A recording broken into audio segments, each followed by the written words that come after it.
Continuando essa série de estudos, né, sobre o período da igreja que está saindo.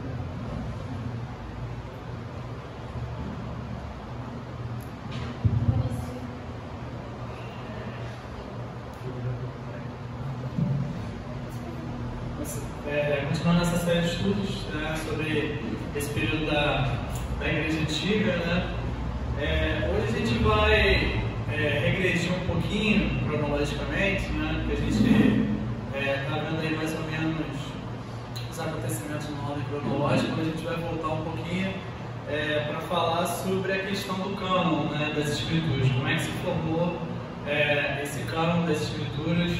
E por que o cânon protestante do Antigo Testamento é diferente do cânon católico, né, do Antigo Testamento? Quais são o porquê dessa diferença e por que nós protestantes não aceitamos esses livros considerados apócrifos, né?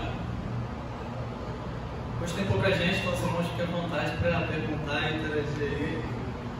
Tranquilo. Então, para começar, o que diz a Confissão de Fé de Westminster a respeito das Escrituras, né? Acho que resume muito bem tudo que vai ser tratado aqui hoje. Sob o nome de Escritura Sagrada ou Palavra de Deus Escrita, incluem-se agora todos os livros do Velho e do Novo Testamento, que são os seguintes, todos dados por inspiração de Deus para serem a regra de fé e de prática. Aí a Confissão vai listar todos os livros que compõem as Escrituras, os 39 do Antigo Testamento e os 27 do Novo. A seguir, ela diz o seguinte: os livros geralmente chamados apócrifos, não sendo de inspiração divina, não fazem parte do cânon da Escritura.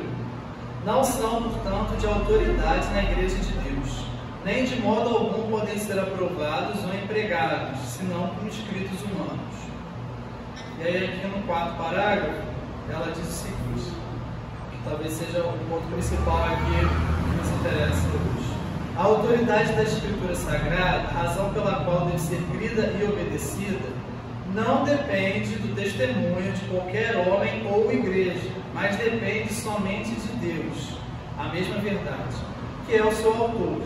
Tem, portanto, de ser recebida, porque é a palavra de Deus. E aqui é a principal diferença, né? Isso explica porque nosso cânon é diferente também do cânon católico, né? Porque nós entendemos que o cânon das Escrituras ele não foi legitimado por uma instituição, foi o próprio cânon que se impôs à igreja.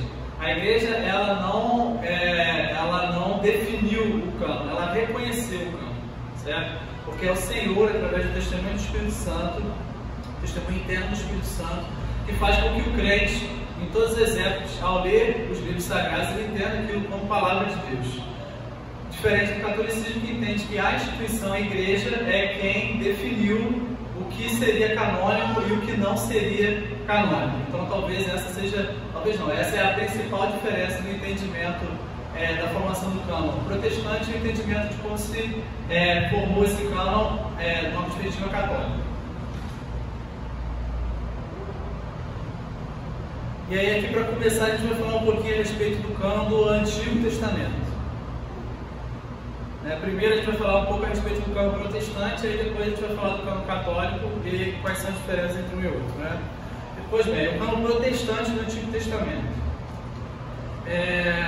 Para começar, o que seria essa palavra? Né? O que significa essa palavra cânon? Obtemos a palavra cânon de outra palavra grega, que significa vara de medir ou norma. Chamar a Bíblia de um cânon da Escritura é o mesmo que dizer que seus 66 livros funcionam juntos como a vara de medir ou a autoridade suprema da Igreja. Isso é o que significa cânon, né? Atanásio parece ter sido o primeiro a usar a palavra nesse sentido. Então, é provável que a referência mais antiga que você tenha a palavra cânon empregada nesse sentido para as Escrituras veio de Atanásio. E Atanásio também é uma das referências mais antigas a respeito de uma lista dos livros considerados canônicos, tanto no Antigo quanto no Novo Testamento. Existe uma carta de Atanásio, escrita no período da Páscoa, em que ele lista todos os livros que eram reconhecidos pela Igreja do Antigo e do Novo Testamento, que são basicamente todos os livros que a gente reconhece hoje, certo? Pois bem, o cânon protestante do Antigo Testamento é exatamente igual ao cânon hebraico masorético. O cânon masorético é a Bíblia hebraica em sua forma definitiva, vocalizada e acentuada pelos massoretas, judeus estudiosos, que se dedicavam à tarefa de guardar a tradição oral, massora, da vocalização e acentuação correta do texto. Nos cânones de Jesus, esse cânon já estava formado, essa Bíblia hebraica ela já existia, né? Toda essa compilação já estava pronta. Esse é o cânon masorético, né? Os hebreus tinham a tradição oral como algo de grande importância. Então, esses judeus massoretas, eles guardavam essa tradição oral de como escrever ali o texto corretamente, né? Isso quer dizer essa acentuação e vocalização correta do texto. Existem alguns católicos que dizem que os judeus não tinham um cânon definido do Antigo Testamento. Isso só surgiu depois com a Septuaginta, mas na verdade isso é falso, né? Isso é uma falácia. Os judeus já possuíam, desde antes da vida do Nosso Senhor, um cânon fixo, né? Um cânon já pronto.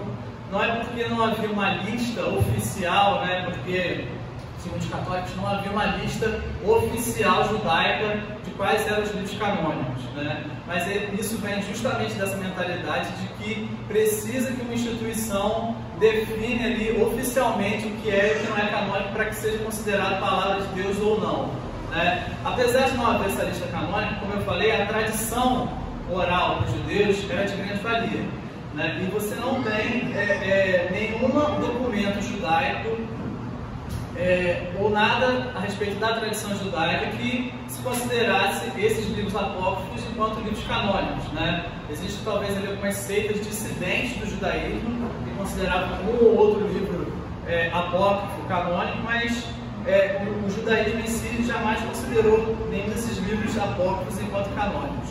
Inclusive algumas seitas judaicas consideravam alguns livros como canônicos, livros que nem se encontram na Bíblia católica, né? Livros estranhos, né? Que nem existem na Bíblia atual. Os judeus do dia de Cristo já possuíam uma Bíblia pronta, a Bíblia hebraica, com seus 39 livros. Foi como eu falei agora, né? E aí aqui, para a gente observar um pouquinho isso, eu coloquei aqui um trecho de Lucas, Evangelho de Lucas, versículo 16 e 17. Diz o seguinte, esqueci. Indo para Nazaré, onde fora criado, entrou, falando a respeito do Senhor Jesus, né? Indo para Nazaré, onde fora criado, entrou um sábado na sinagoga, segundo o seu costume, e levantou-se para ler. Então lhe deram o livro do profeta Isaías, e abrindo o livro, achou o lugar onde estava escrito. O que interessa aqui para a gente que livro foi esse que eles deram para Jesus ler nesse momento? Era justamente essa Bíblia hebraica, era justamente essa compilação que já havia dos 39 livros que compõem o Antigo Testamento. Jesus, ao longo de todo o seu ministério terreno, ele cita o Antigo Testamento inúmeras e inúmeras vezes e jamais discorda do cânon hebraico do Antigo Testamento.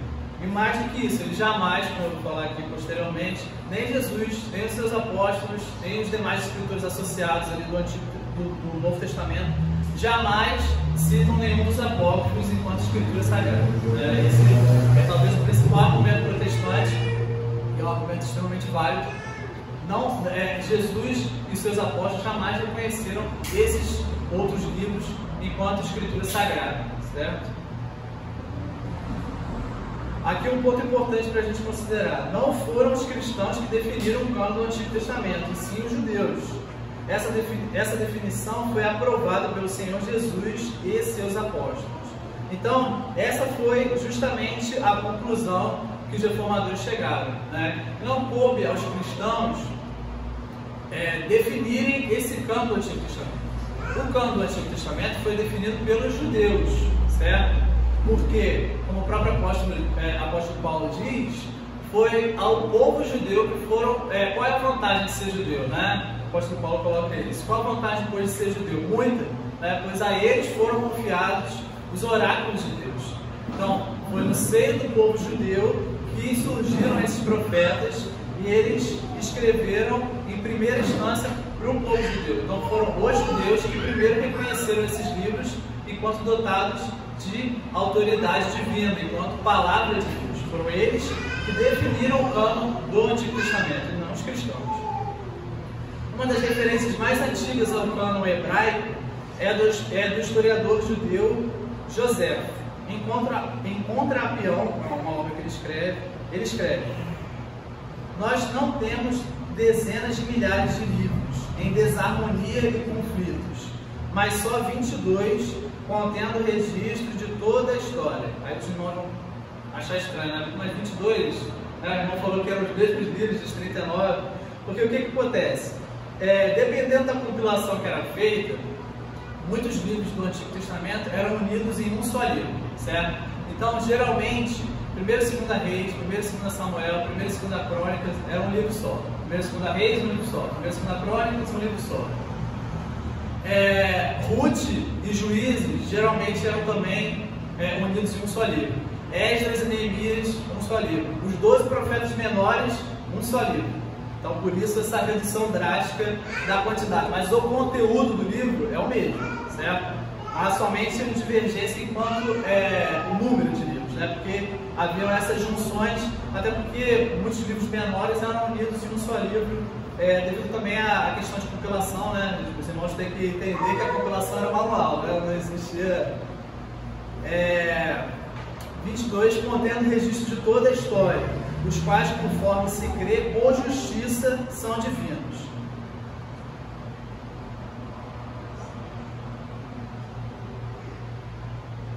De um modo geral, a aceitação dos livros enquanto canônicos foi quase imediata. Não levaram séculos até que fosse cogitada a inserção de algum livro no cânon. Se entendia que o texto que estava sendo escrito por alguém, o profeta, que foi comissionado por Deus.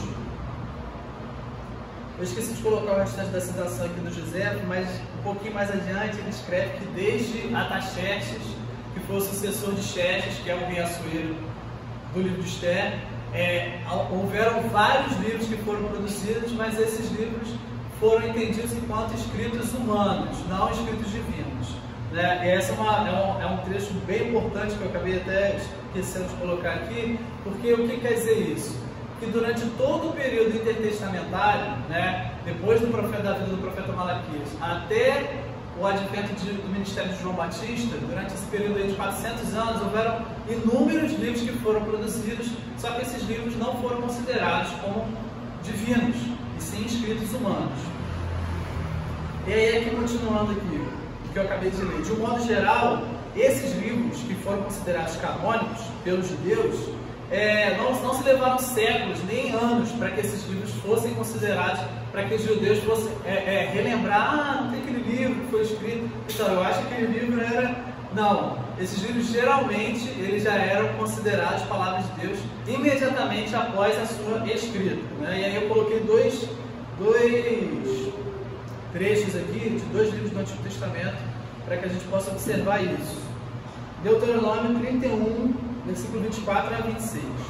Tendo Moisés acabado de escrever integralmente as palavras desta lei no livro, deu ordem aos levitas que levavam a arca da aliança, dizendo, que está grifado aqui essa parte: tomai este livro da lei e ponde-o ao lado da arca da aliança do Senhor vosso Deus, para que ali esteja por testemunha contra ti, porque conheça a tua rebeldia e a tua dura serviço.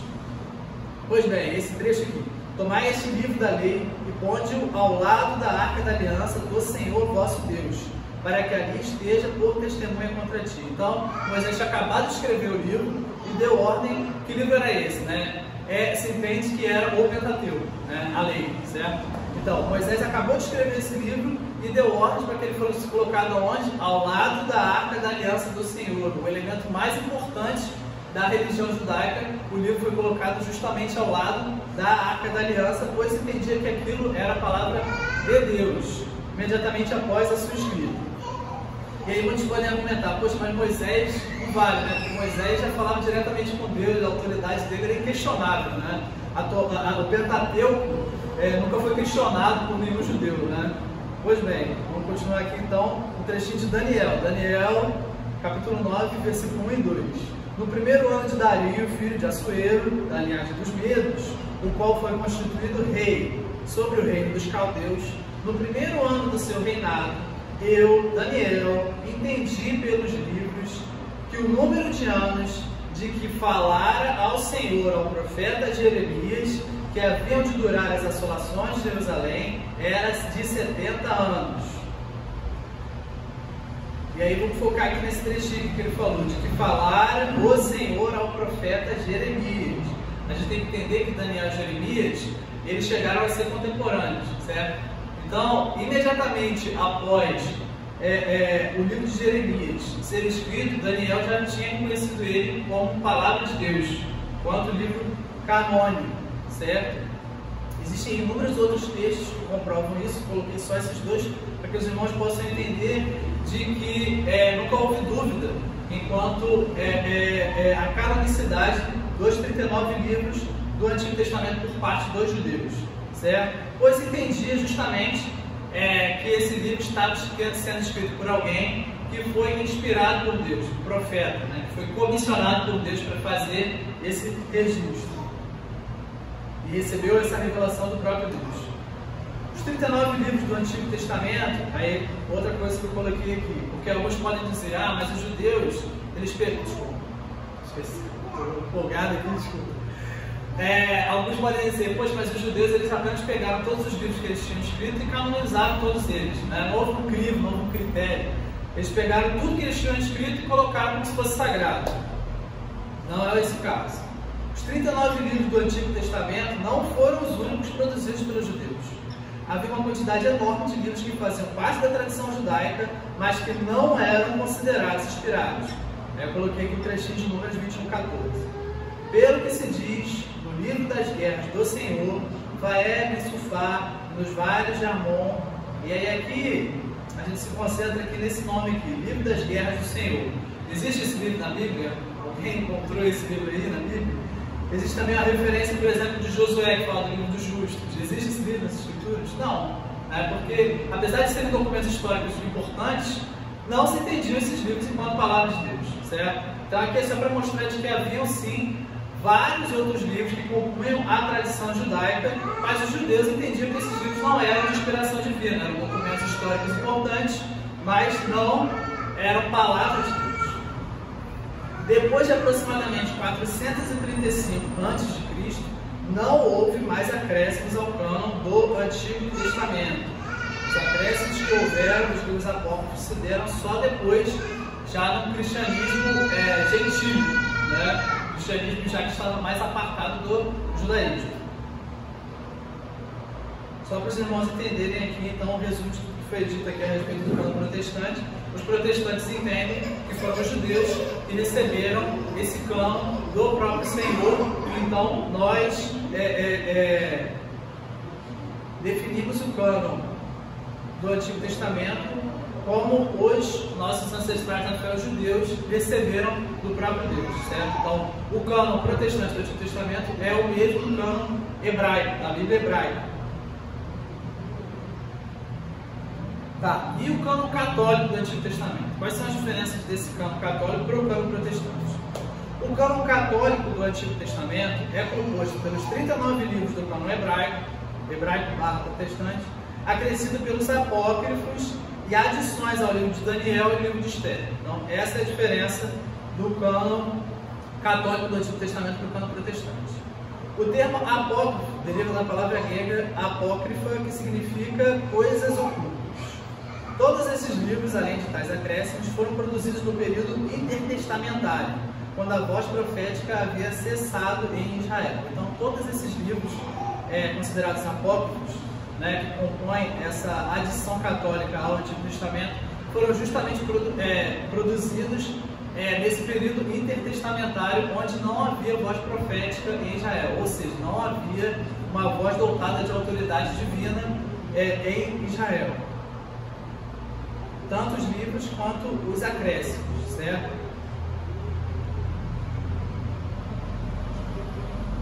E aí aqui eu coloquei a lista dos livros, né, dos livros apócrifos e dos acréscimos, né? Nós temos aqui Tobias, Judite, Sabedoria de Salomão, Eclesiástico, Baruque, 1º e 2º Macabeus, um acréscimo ao livro de Esther, né, que vai do capítulo 10, versículo 6 até o capítulo 16, versículo 24, e 3 acréscimos ao livro de Daniel, que são 3 histórias, né, 3 períodos. Oração de Azarias e o Cântico dos 3 Jovens, História de Susana, o Bel e o Dragão. São os 3 acréscimos aí ao livro de Daniel. Todos esses textos compõem essa lista de apócrifos, né? Essas adições que foram feitas ao cânon hebraico do Antigo Testamento. Tá, e por que então nós protestantes não consideramos esses livros apócrifos? Pode falar. Só no outro slide? Sim. Em que período que foi adicionado esses apócrifos? Não, então, o que acontece? Esses apócrifos, eles...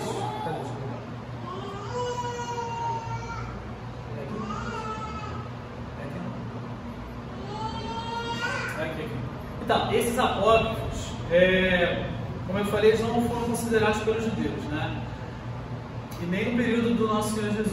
Depois, com o cristianismo, depois de uma fase que ele já havia sido aceito como religião oficial do Estado, né, do Estado romano, houve sempre ali um certo embate sobre esses livros apócrifos. Alguns pais da igreja chegaram a considerar um ou outro livro apócrifo enquanto livro divino, mas esses livros eles nunca foram aceitos, nunca houve um consenso quanto à aceitação desse livro. O próprio Agostinho, por exemplo, considerou, por exemplo, Sabedoria de Salomão enquanto um livro canônico, né? Mas esses livros, no geral, nunca chegaram a ser aceitos enquanto livros canônicos nesse período antigo. No período medieval, aí você já tem uma aceitação maior, porque aí, como a gente vai ver aqui, Jerônimo faz a tradução da Bíblia para o latim, que é a Vulgata Latina. O próprio Jerônimo não considerava nenhum desses livros enquanto canônicos. Ele considerava eles livros úteis para o ensino da igreja, mas não palavras inspiradas de Deus. Só que qual foi o erro de Jerônimo? Ele não considerava esses livros, só que ele colocou eles na Bíblia como um apêndice. No final das Escrituras ele coloca esses livros, porque ele achava que esses livros eram úteis para que os cristãos pudessem entender o que aconteceu nesses 400 anos, que a Bíblia não fala muito, não fala nada, né, sobre esse período intertestamentário, o que aconteceu durante todo esse período na nação judaica. Então ele coloca esse livro como um apêndice. Só que editando esse livro junto, como parte das Escrituras, muitos não entenderam o porquê desse acréscimo. Ele coloca ali uma nota de rodapé, ninguém lê a nota de rodapé, né? E aí, as demais traduções que foram feitas em cima da Vulgata Latina, depois desse período, acabaram colocando eles como parte do cânon sem um critério. Então, mesmo no período da Idade Média, há uma crescente aceitação desses livros enquanto livros canônicos, até o período da Reforma, em que há esse resgate do cânon original, certo? Mas no período antigo, esse cânon, esses livros, nunca foram aceitos como um todo, né? Dá pra... Tá, aí eu coloquei aqui quais os principais... sim, é porque, né, obviamente não sou especialista no assunto. Eu coloquei 4 motivos que eu acho que já são mais do que suficientes para a gente entender um pouco por que nós não aceitamos esses livros enquanto canônicos. Com certeza há muitos outros motivos para que eles não sejam considerados, né? O primeiro deles, eles não atribuem a si mesmos o tipo de autoridade que tem os escritos do Antigo Testamento. Então, você tem várias evidências dentro desses livros apócrifos em que eles próprios, os autores desses livros, não se enxergam enquanto dotados de autoridade divina como os demais livros do Antigo Testamento, né? E aí eu coloquei aqui 2 trechinhos para a gente poder ver um pouco a respeito dessa visão dos próprios autores desses livros apócrifos. 1 Macabeus, não está nas Escrituras, tá? 1 Macabeus 9:27, um dos livros apócrifos. A opressão que caiu sobre Israel foi tal que não houve igual desde a época em que tinham desaparecido os profetas. Então, o próprio autor do livro reconhece que não havia nenhum profeta em Israel. E por que é importante aqui a gente observar esse reconhecimento? Porque o autor está aqui entendendo de que não havia ninguém que falava, passava ali a palavra do Senhor, que estava dotado, que foi comissionado pelo próprio Deus, certo? Não havia uma revelação divina nesse período, não houve ninguém dotado de autoridade para falar pelo Senhor, certo? Então isso é importante. E aí aqui, um trecho que talvez seja ainda mais claro ainda, e chega a ser chega a ser meio cômico, como que esse livro pôde ser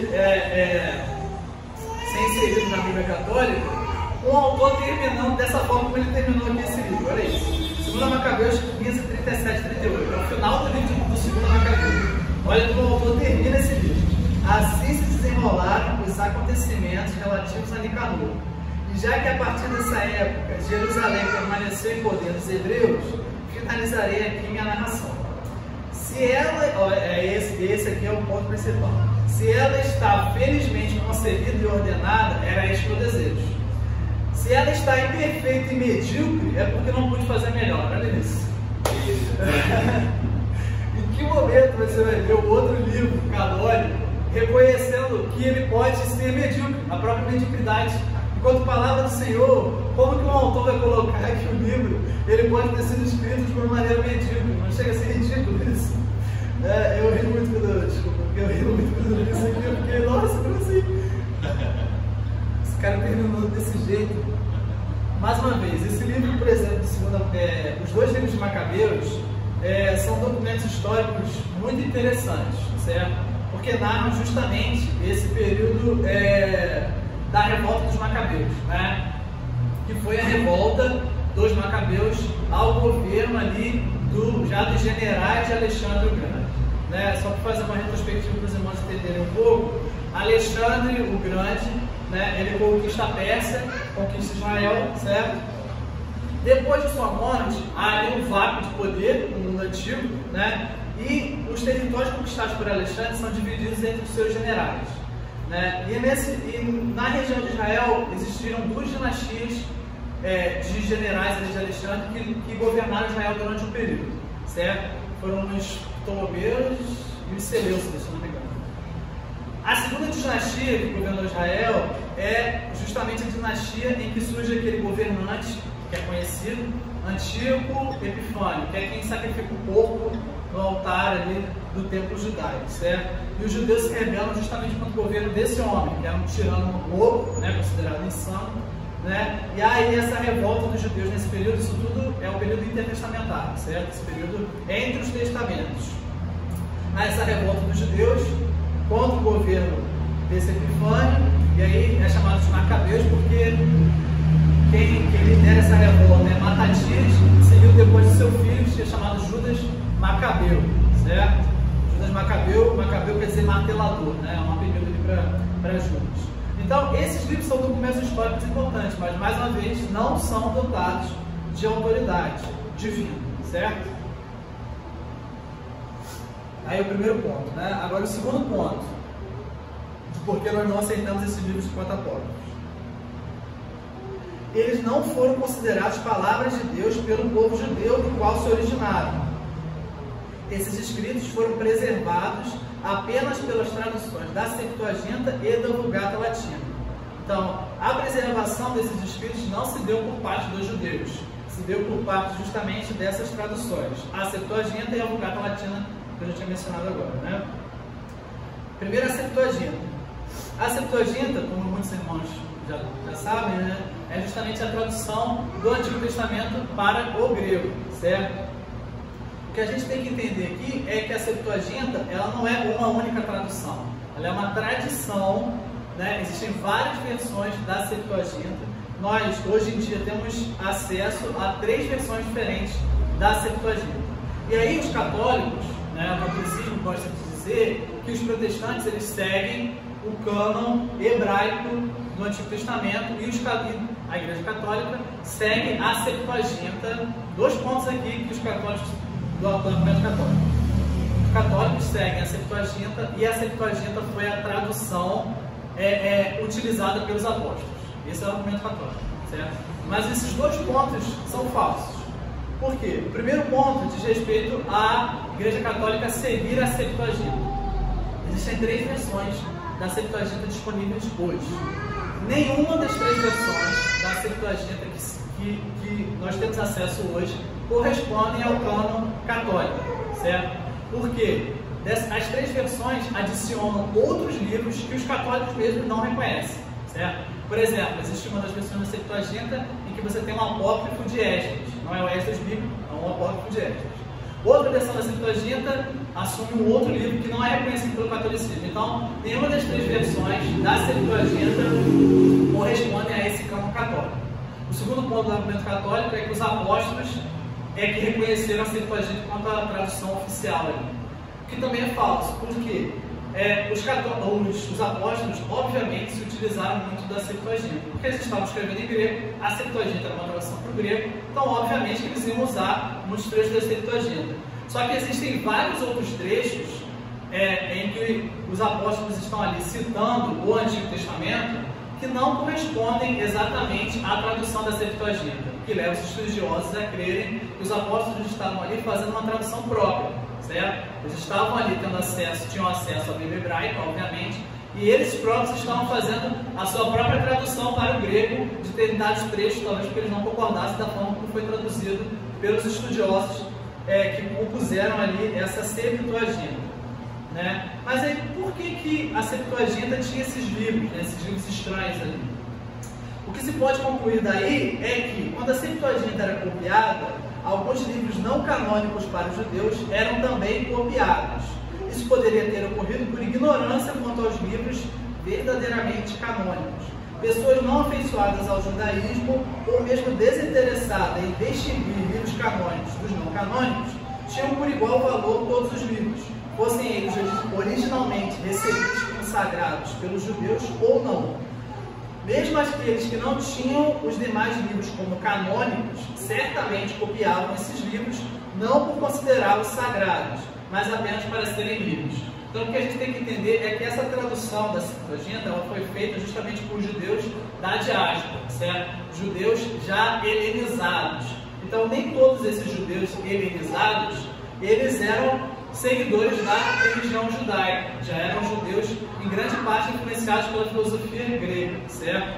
A tradução da Septuaginta, por exemplo, em Alexandria, era em grande parte feita por esses judeus que já eram mais influenciados pela filosofia grega, talvez, do que pela própria religião judaica.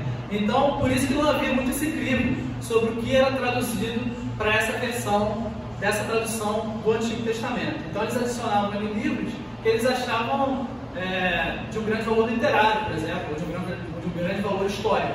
Livros que os próprios judeus não consideravam, eles adicionaram ali porque acharam livros interessantes, historicamente interessantes, de importância literária, por exemplo, filosófica. Por isso que há essas divergências quanto à quantidade de livros, dependendo da versão da Septuaginta, que não corresponde à Bíblia Católica do Antigo Testamento, né? É importante frisar isso. E aí aqui nós temos a Vulgata Latina, que foi como eu falei, Jerônimo, ele traduz a Bíblia para o latim, coloca esses livros considerados apócrifos como um apêndice das Escrituras. Ele próprio não considerava esses livros enquanto palavra de Deus. Só que ao colocar esses livros como um apêndice, as demais traduções que foram feitas em cima da Vulgata, depois as demais edições, né, que foram feitas em cima dessa Vulgata depois, acabaram não tendo muito bem esse crivo e foi se adicionando cada vez mais esses livros enquanto parte do Antigo Testamento. Oi. Acho interessante também ver que, pelos apóstolos terem feito o Novo Testamento em grego, terem feito, por exemplo, essas traduções do hebraico em grego, legitimou, permitiu a igreja fazer traduções para todas as línguas. Sim. Se não, mas se o Antigo Testamento e o Novo Testamento fossem em hebraico, possivelmente o povo de Deus entenderia que não era legítimo a tradução. Sim. E que os povos é que deveriam entender o hebraico. Sim. O hebraico você não tem acesso. Mas quando os apóstolos pegarem e fazerem a Bíblia em grego do Novo Testamento, fez com que nós fizesse em latim e depois para todas as línguas que hoje. Sim. Com certeza, ele tinha um propósito muito grande. Existem alguns momentos da história que a gente vê ali a providência muito clara, né? Por exemplo, Alexandre o Grande, ele conquista ali toda essa região. E o que Alexandre faz depois de conquistar tudo isso? Ele promove esse processo de helenização. Ele queria que todas as culturas, todos os povos que ele conquistou falassem o idioma grego, porque ele queria fundir todos os povos numa única cultura grega, que ele achava que era a cultura máxima ali, né? A máxima expressão da cultura. Então, ao compor, isso é devido a esse processo de helenização, justamente, que o Novo Testamento é composto em grego, certo? E por isso que depois há essa tradução do Antigo Testamento para o grego. E quando a gente fala grego aqui, a gente tem que entender que já nesse período do Novo Testamento era um idioma já extremamente disseminado. Se fosse composto em hebraico, possivelmente seria algo muito restrito, certo? Mas como foi composto em grego e como havia já essa tradução do Antigo Testamento para o grego, isso possibilitou a disseminação muito rápida desses escritos por toda a região ali do mundo conhecido, né, do mundo antigo, né? O grego era quase o inglês ali da época, certo? Vários povos falavam o grego, assim como vários povos depois passaram a adotar o latim, aí por isso houve essa tradução para o latim, porque era a língua falada, a língua comum dos povos era o grego. Então isso possibilitou que esses escritos fossem propagados muito rapidamente.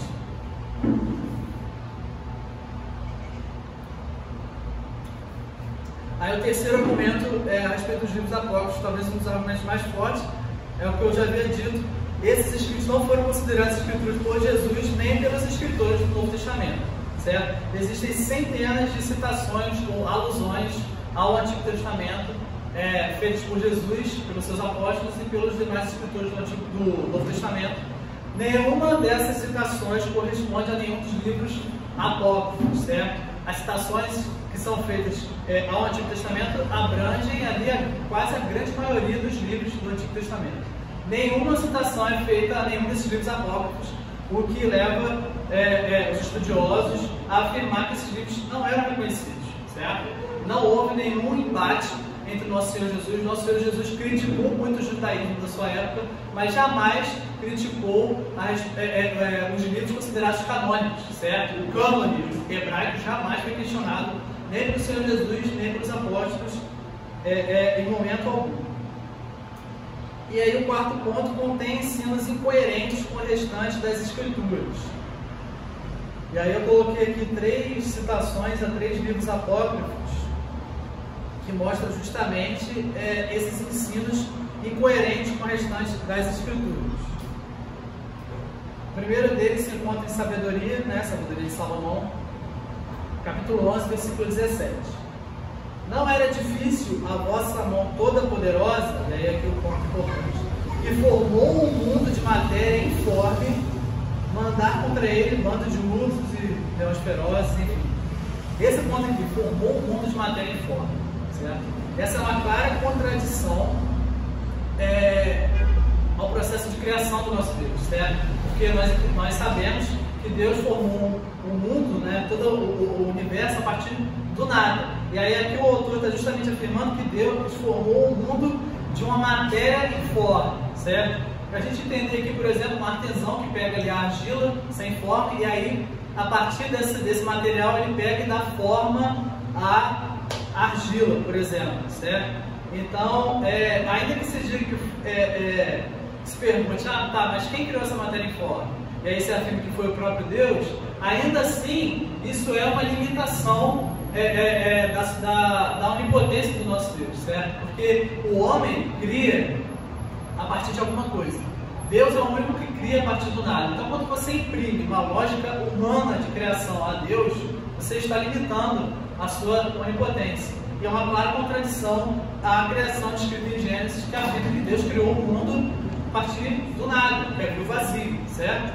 Então, esse é o primeiro trechinho ali que mostra uma contradição com o restante das Escrituras. O segundo deles se encontra em Macabeus, 2 Macabeus 12, 43 e 45, que diz o seguinte: E fez uma coleta entre os seus homens, que ascendeu a 2.000 dracmas de prata, enviou a Jerusalém para pagar a oferta de um sacrifício para tirar pecados, belo e nobre ato, pois ele pensava na ressurreição dos mortos.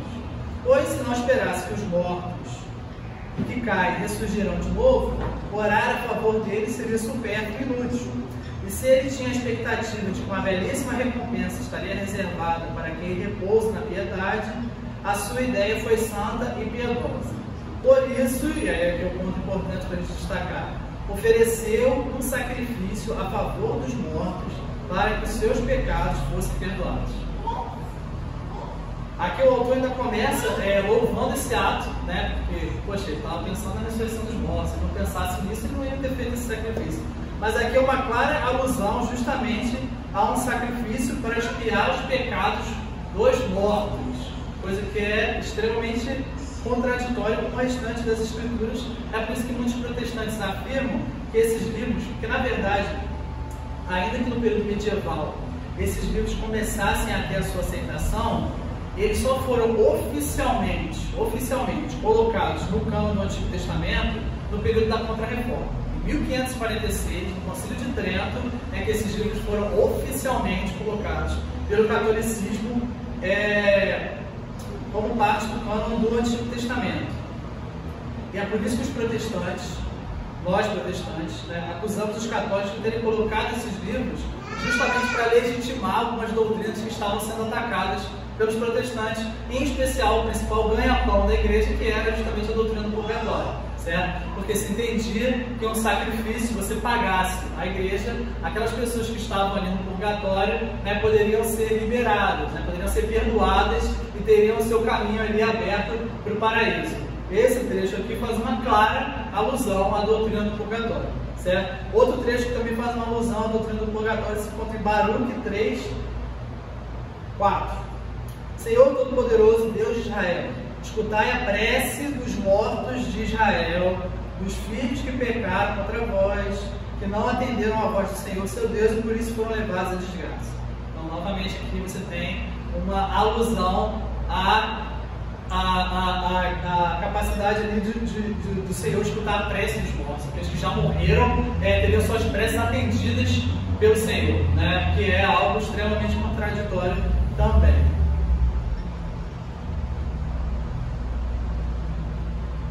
Continuando. E aí aqui é só importante fazer uma mençãozinha aqui a esses outros livros aqui, que também foram produzidos em grande quantidade, tanto no período do Antigo Testamento quanto no período do Novo Testamento, que eram os pseudo-epígrafos. O que eram esses pseudo-epígrafos? Eram livros cuja autoria era falsamente atribuída a alguma figura de destaque ali do Antigo Testamento ou do Novo Testamento. Essa era uma prática muito comum no mundo antigo, para que o livro ele tivesse uma ampla aceitação, para que os ensinos daquele livro fossem aceitos, se colocava como se eles fossem de autoria de alguém de destaque, alguém importante. E é por isso, só que essa autoria era falsa. Você tem certeza de que esses livros não foram compostos pelos autores que são indicados ali como os autores desses livros. E aí aqui dois exemplos que eu coloquei é o livro de Enoque e o Evangelho de Judas, o traidor, certo? Quem foi Enoque? Enoque era aquela figura, é uma figura extremamente enigmática ali do livro de Gênesis, não se tem detalhe nenhum praticamente sobre Enoque, só de que ele caminhou ali, ele andou com Deus ali, foi obediente à lei do Senhor, e o Senhor, ele foi transladado, certo? Ele foi transladado pelo Senhor, não passou pela experiência de morte. Então você tem ali, acho que se não me engano, quase uns 4 livros de Enoque, produzidos aí nesse período antigo, em que narram ali, eu não cheguei a ler, obviamente, mas que narram ali as experiências de Enoque depois de ter transladado. E aí eu vi um trecho do Leandro Lima falando que o Enoque é praticamente um astronauta do mundo antigo, porque tem várias experiências ali de Enoque nas estrelas e tudo mais. É uma coisa bem ficção científica no mundo antigo, esses livros de Enoque. E aí um segundo exemplo que eu coloquei aqui é o Evangelho de Judas. E esse é um exemplo bem mais recente, porque há alguns anos atrás foi descoberto esse documento que é um suposto Evangelho de Judas, o traidor, certo? E aí, nesse documento, né, se mudava um pouco essa imagem de Judas como se ele não fosse essa figura, esse traidor execrado que ele foi, né, de que ele na verdade foi alguém bem intencionado, não era essa pessoa tão ruim. E aí depois se descobriu que na verdade esse documento ele foi produzido por uma seita dissidente do cristianismo, que eram chamados de os cainitas, né? E eles tinham esse nome porque eles pegavam figuras do Antigo Testamento, figuras execráveis do Antigo e do Novo Testamento, e davam uma repaginada, uma melhorada nesses personagens. O primeiro deles foi Caim, esse nome, os cainitas. Aí os irmãos perguntam, por que eles faziam isso? Não sei. Acho que é demônio, não pode ser. Eles pegavam e davam essa repaginada aí nessas figuras. Aí vamos escrever aqui uma coisa. Hoje é iluminado. Você pega e dá essa. A Disney agora tá fazendo isso, né? Pega esses vilões aí e dá aquela repaginada aí no currículo, que é o charada,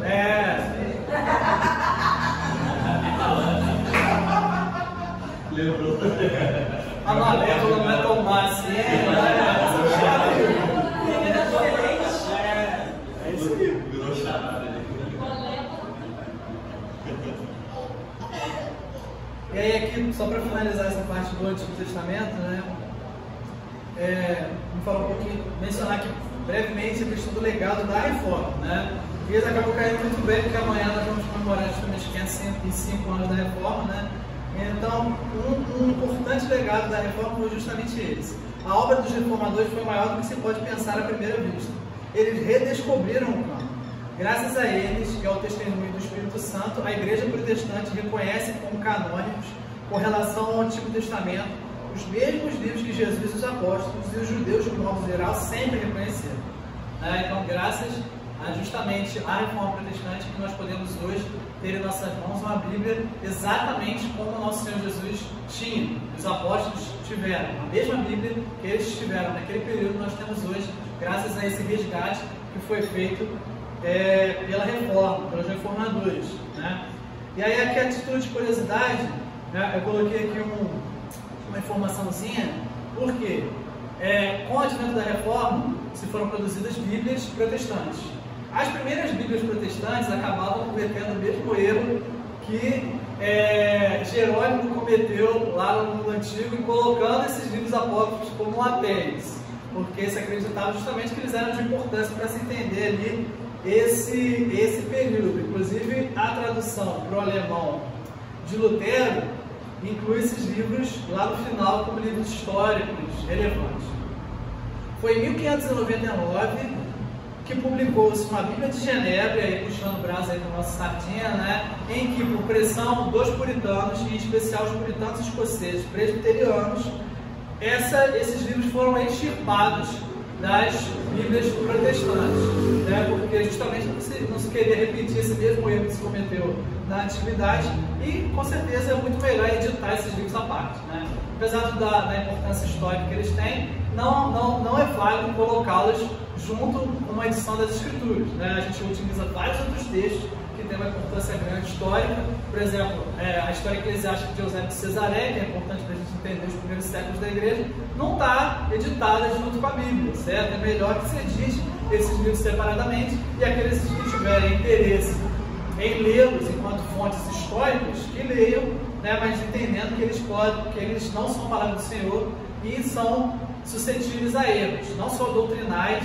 mas existem também alguns erros a respeito de datações e de pontos geográficos. Existem ali alguns erros presentes no livro de Macabeus. Então, o que mostra justamente é que eles falam justamente, como o próprio autor reconheceu, ele pode estar sujeito ali a erros, né? Pode ser medíocre, mas são documentos históricos importantes.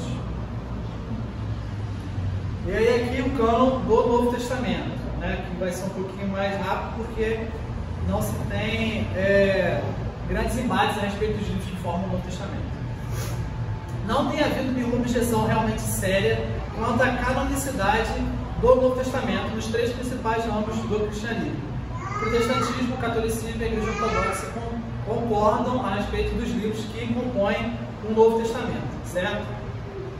E aí eu coloquei aqui os principais critérios para a aceitação de um livro como canônico.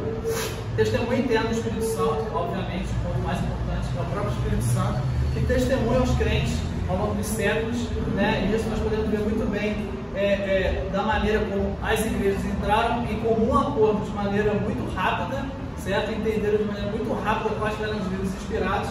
Mostra claramente como é o Espírito Santo que testemunha o coração de cada crente que lê esses livros e os recebe enquanto palavra de Deus, certo? A origem apostólica, no segundo ponto, né? Esse ponto da origem apostólica acabou fazendo com que alguns livros sofressem ali uma certa disputa, mas foi uma disputa muito rápida, né? Os livros que não foram diretamente escritos por apóstolos, né? Por exemplo, o Evangelho de Marcos, Lucas, Atos, Hebreus, Judas, eles sofreram ali um pouco uma pequena disputa ali, mas rapidamente essa disputa foi sanada, até porque o Evangelho de Marcos ele era claramente associado a Pedro, tanto que alguns no mundo nesse período antigo chegaram a chamar ele de Evangelho de Pedro, né? Mas foi escrito por Marcos. Lucas, como nós sabemos, né, estava associado a Paulo, estava debaixo da autoridade apostólica de Paulo, né? E os demais livros ali foram recebidos, certo? O conteúdo dos livros, ou seja, os livros não podiam estar em contradição com as restantes das escrituras, né? A escritura não pode contradizer a si mesma, então os livros não podiam ter ensinamentos contrários ao restante das escrituras. E o último ponto aqui foi a aceitação deles nas igrejas. Como a gente vai ver, as igrejas rapidamente concordaram a respeito dos livros considerados canônicos. E aí aqui eu coloquei dois trechos do Novo Testamento que já mostram essa aceitação desses livros nas igrejas. O primeiro é de 2 Pedro capítulo 3, versículo 15 e 16, que diz o seguinte: E tende por salvação a longanimidade de nosso Senhor, como igualmente nosso amado irmão Paulo vos escreveu, segundo a sabedoria que lhe foi dada, ao falar acerca desses assuntos, como de fato costuma fazer em todas as suas epístolas, nos quais há certas coisas difíceis de entender, que os ignorantes e instáveis deturpam, como também deturpam as demais escrituras para a própria destruição deles.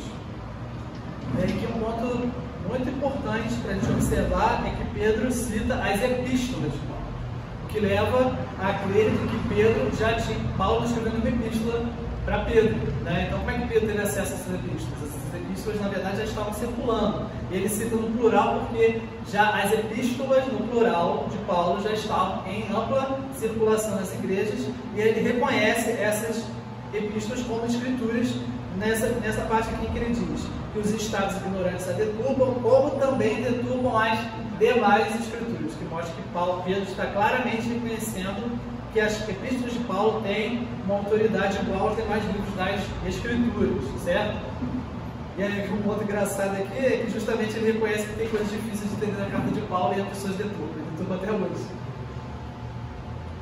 1 Timóteo 5, outro trecho, né, que mostra o reconhecimento desses livros enquanto escritura sagrada. 1 Timóteo 5, 17 e 18. Devem ser considerados merecedores de dobrados honorários os presbíteros que presidem bem, com especialidade os que se afadigam na palavra e no ensino, pois a Escritura declara, aí aqui é um ponto importante, não amordaces o boi quando pisa o trigo, aqui ele está citando Deuteronômio, e ainda o trabalhador é digno do seu salário, aqui ele está citando Lucas. Então ele já está reconhecendo que o Evangelho de Lucas era a palavra de Deus, era a Escritura, certo? Paulo aqui está claramente reconhecendo, dando o seu reconhecimento do Evangelho de Lucas enquanto Escritura sagrada, certo? Então aqui já no Novo Testamento, e a gente tem que entender aqui que Paulo e Pedro foram martirizados por volta aí do ano 68, 60 e alguma coisa depois de Cristo, certo? Então já nesse período as igrejas já reconheciam esses livros como dotados de autoridade canônica, certo?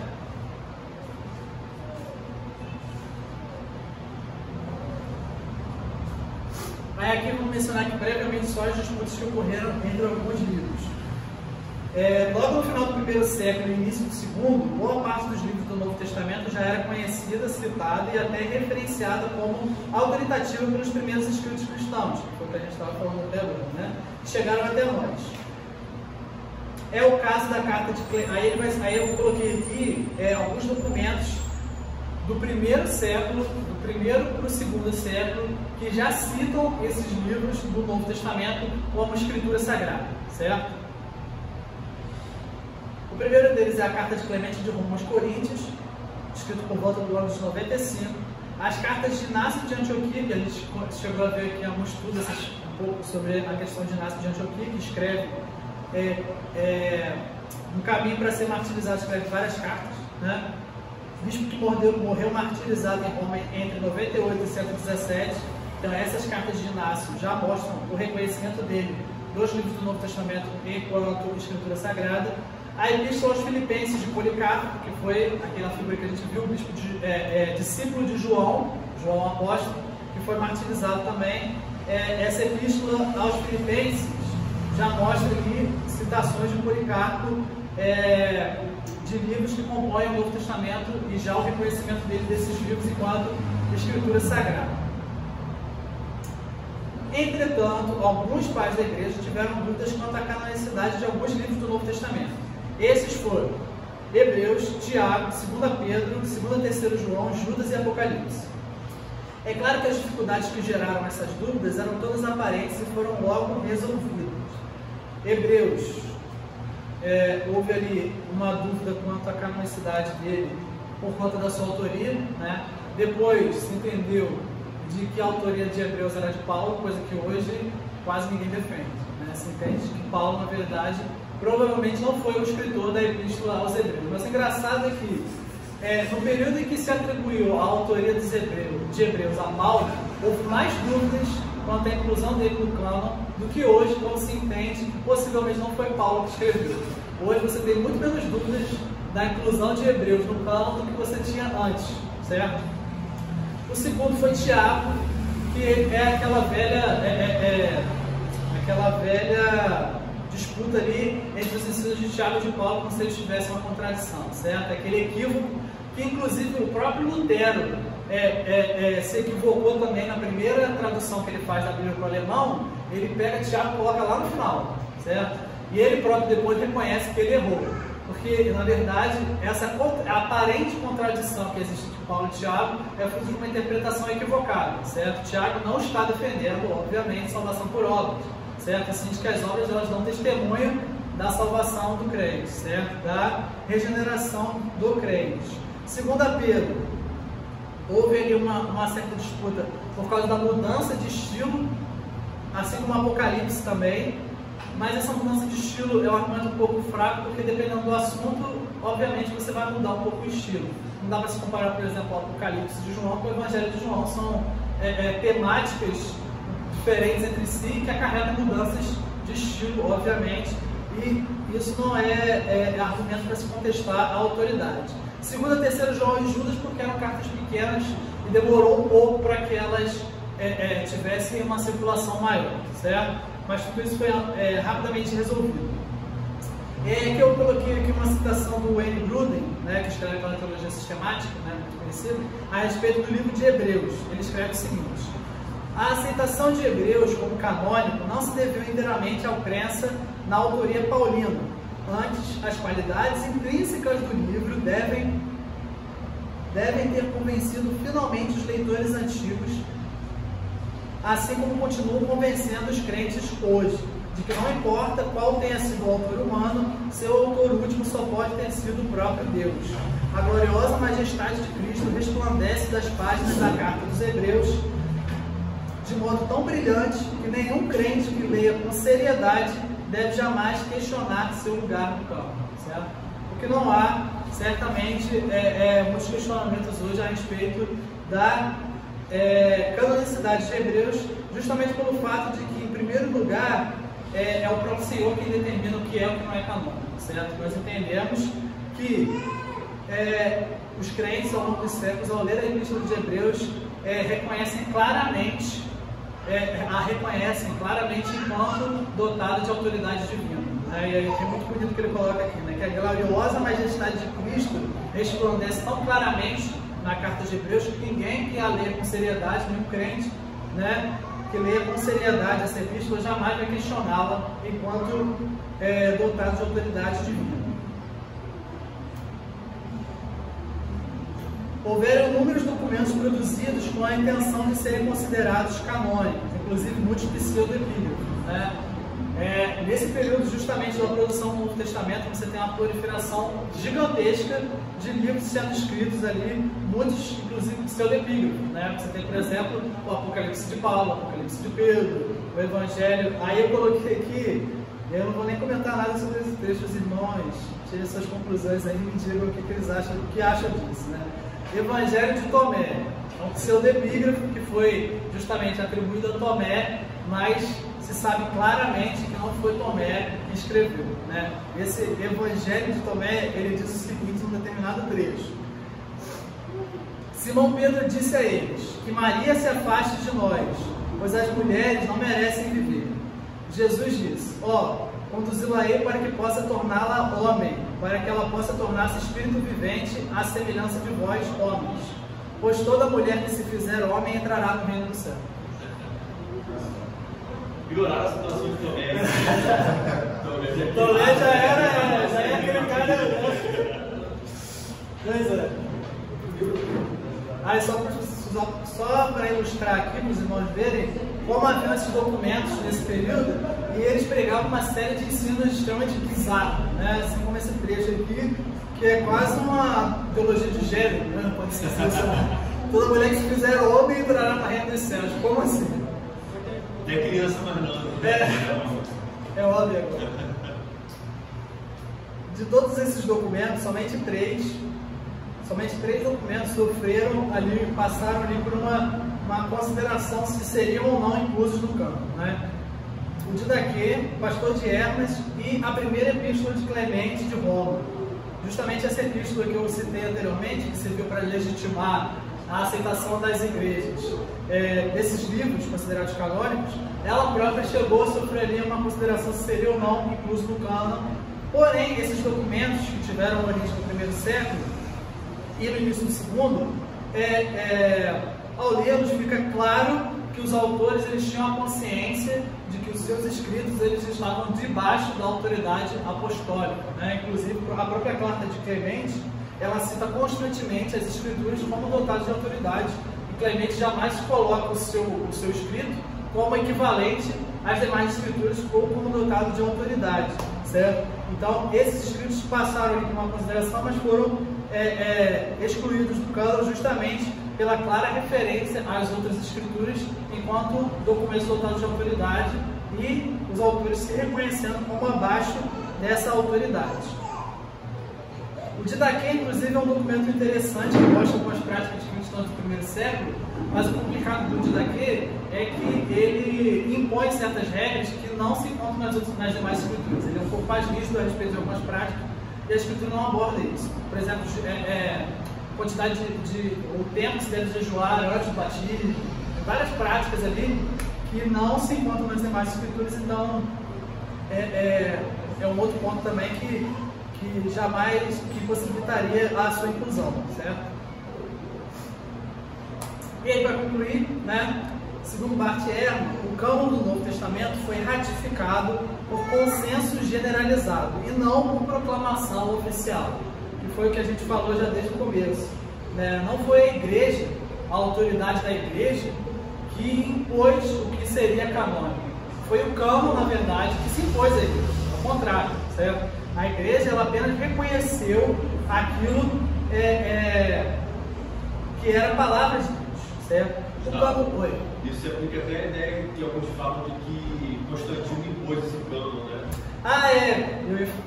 Exato. Olha, eu estava com isso na cabeça aqui. Pois é, aí, esse trecho aqui. Houveram inúmeros concílios regionais da igreja que fizeram declarações sobre o cânon. Laodiceia, Ancona, Cartago. No entanto, tais concílios não criaram ou determinaram o cânon. Eles simplesmente fizeram parte do processo de reconhecimento de um cânone que já existia.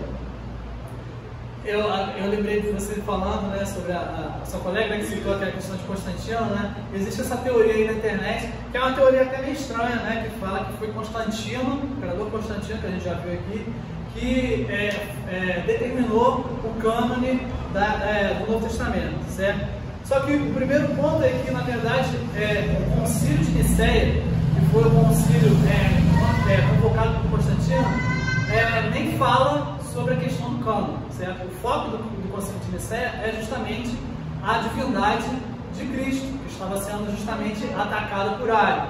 Então, essa teoria da conspiração, na verdade, ela foi popularizada por aquele livro, O Código da Vinci, né, que eu tinha até comentado ontem, aquele livro medíocre, mas cheio de teoria da conspiração. Então é aí que ela basicamente foi popularizada nos últimos anos, que foi Constantino, e na verdade já está até meio brega isso, porque Constantino ele é protagonista de várias teorias da conspiração, né? Como se Constantino tivesse mudado o curso da fé cristã. A fé ia para um lado, os bispos ali estavam tendo entendimento, e Constantino foi e forçou ali o entendimento de que Cristo era consubstancial ao Pai, mas isso é uma grande tolice, né? E na verdade Constantino ele jamais se propôs a falar nada a respeito do cânon do Novo ou do Antigo Testamento, certo? Houveram alguns concílios no período antigo que falaram um pouco a respeito do cânon, e aí eu coloquei aqui os três: Laodiceia, Hipona e Cartago. Só que o importante para a gente observar aqui é que esses concílios não foram concílios ecumênicos, não foram concílios de toda a igreja, foram concílios regionais. Algumas regiões que talvez estavam tendo ali as suas heresias, por exemplo, certo? Acharam necessário convocar alguns concílios para falar a respeito de alguns livros específicos. Agora, não houve no mundo antigo nenhuma tentativa de se fixar ali um cânon oficial da igreja por um concílio ecumênico, certo? Pois as várias igrejas espalhadas geograficamente, elas chegaram muito rapidamente ao consenso, certo? Independente da resolução oficial de uma instituição, as igrejas já adotavam todos aqueles livros que nós adotamos hoje enquanto livros inspirados por Deus, certo? O que esses concílios fizeram foi simplesmente eles simplesmente fizeram parte do processo de reconhecimento de um cânone que já existia. Ou seja, não foram, que é o que eu falei, não foram homens ou uma instituição que determinaram o cânone. Foi o próprio cânone que se impôs à igreja. Então, esse é o nosso entendimento a respeito do cânon, o que difere desse entendimento do catolicismo a respeito do cânon, até porque o catolicismo ele tem basicamente três grandes fontes de autoridade, né? O papado, a tradição e as escrituras, certo? Só que três fontes de autoridade, obviamente, em algum ponto vão entrar em contradição, certo? E geralmente quem sai perdendo quando os três entram em contradição é justamente a escritura, certo? Então, nós protestantes temos apenas uma fonte de autoridade, que é a Escritura Sagrada, e nós cremos de que o Senhor, soberanamente, ele, além de ter inspirado as Escrituras, ele também testemunha no coração dos crentes de que aquilo que está escrito é a palavra de Deus. Por isso nós podemos observar isso pelas fontes históricas, de que as igrejas entraram no comum acordo sem a necessidade de uma instituição maior oficializar como documento ali o que era e o que não era canônico. Nós temos a certeza também de que todos os livros que eram para ser incluídos foram incluídos, os que eram para ser deixados de fora foram deixados de fora, e graças a Deus por isso. É isso. É interessante que quando Mário pensa que a Igreja Católica deve